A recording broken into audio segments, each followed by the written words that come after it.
Shalom, bienvenidos a la segunda parte de nuestro estudio sobre los títulos dados a Yeshua, a Jesús, a lo largo de toda la Torá, la Biblia. En el primer video cubrimos 13 títulos y en este cubriremos 12 más.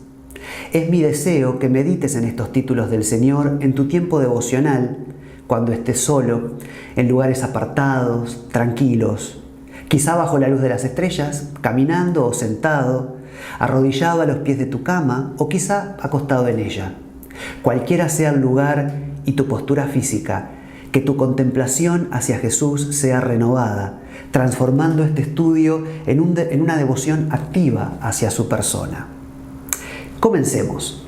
Título número 14. Ish Mahobot, Isaías 53:3. Hombre o varón de dolores. Aquí tenemos un título aplicado al Mesías en su condición de Mesías sufriente, Mashiach ben Yosef, el Mesías hijo de José, el José del Antiguo Testamento, rechazado por sus propios hermanos, enviado a los gentiles y que se veía como un egipcio, pero era un israelita. Lo creían muerto, pero resucitó y salvó a Israel de la extinción al recibirlos en Egipto en medio de la hambruna regional del momento. Así sucederá con Yeshua cuando Israel como nación lo reconozca como el Mesías prometido, a quien han negado por tantos siglos. Isaías 53 se conoce en el judaísmo como el capítulo prohibido y es el único pasaje de todo el Tanaj o Antiguo Testamento que no se lee en la lectura anual de la Torá en las sinagogas. Desechado y despreciado entre los hombres, varón de dolores, experimentado en quebranto, y como que escondimos de él el rostro, fue menospreciado y no lo estimamos. Te invito a que ahora mismo o al finalizar este estudio leas el capítulo entero, Isaías 53. El Señor va a hablarte. Él es la expresión máxima del amor. Él es Ish Mahobot, varón de dolores.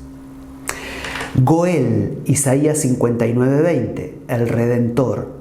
Y vendrá el Redentor a Sión y a los que se volvieren de la iniquidad en Jacob, dice el Señor. Él nos redime, nos salva en todos los sentidos.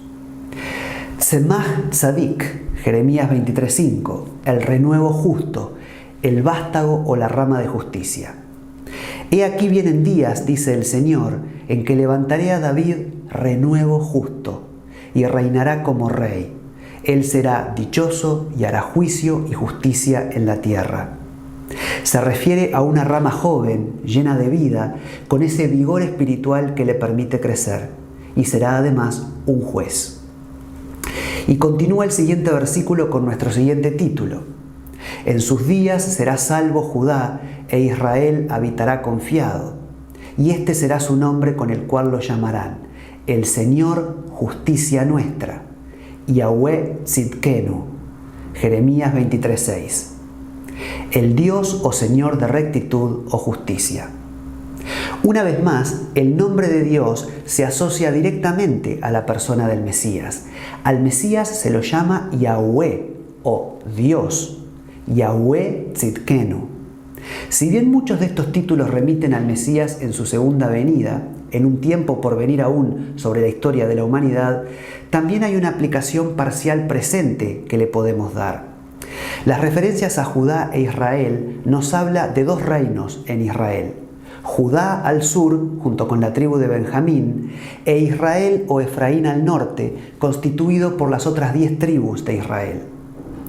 Una parte de la descendencia de Judá abandonó al Dios verdadero, pues no todo Judá volvió del cautiverio babilónico hacia el año 522 a.C. Y de esos que no volvieron, sino que quedaron en Babilonia, no todos retuvieron su identidad judía. Pero la mayor parte de ellos sí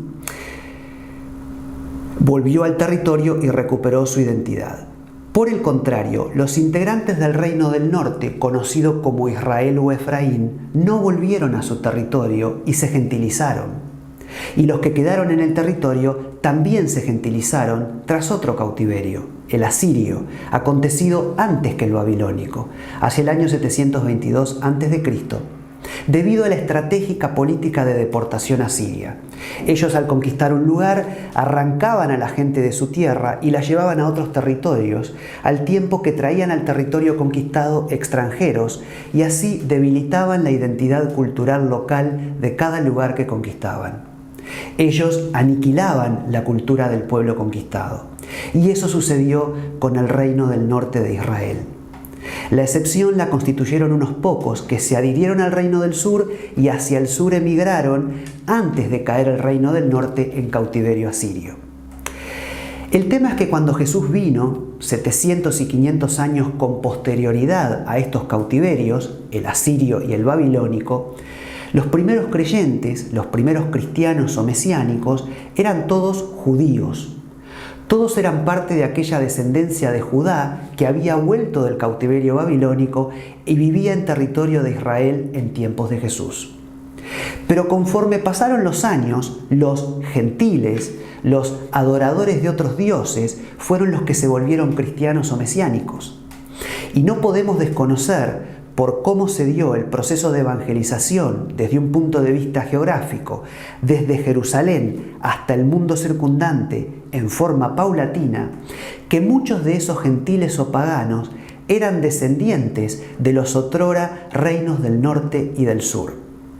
En otras palabras, es harto probable que estos gentiles tuvieran entre sus ancestros algún judío o israelita de aquellos que se habían ido mezclando, gentilizando, generación tras generación durante siglos.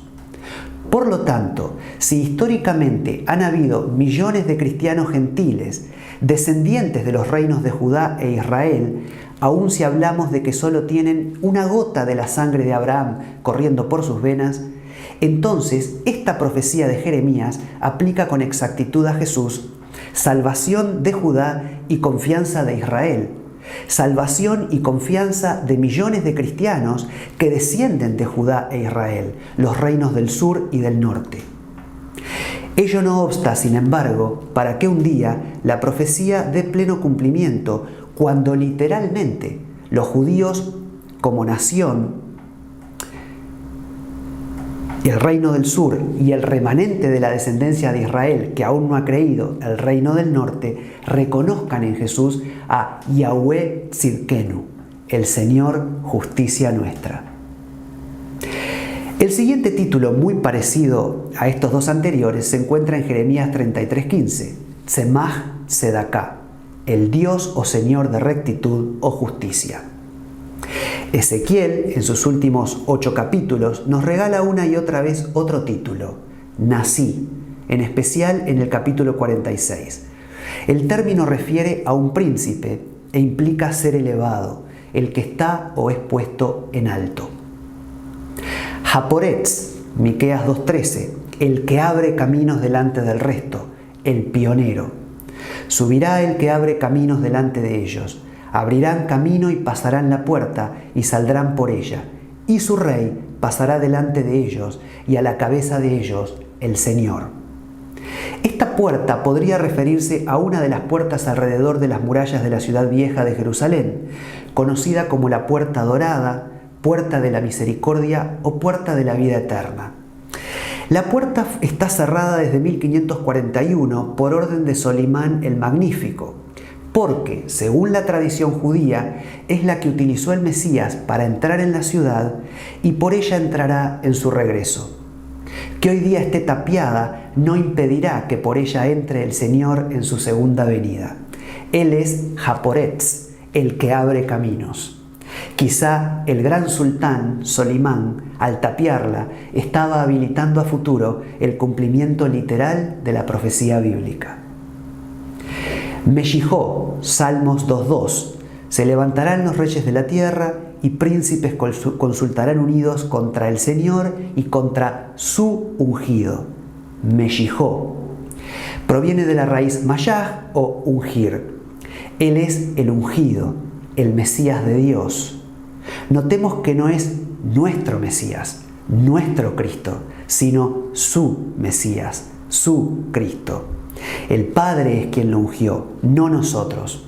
Este título también tiene que ver con el Señor Jesús tras su segunda venida, cuando instaura el reino milenial sobre todo el planeta Tierra.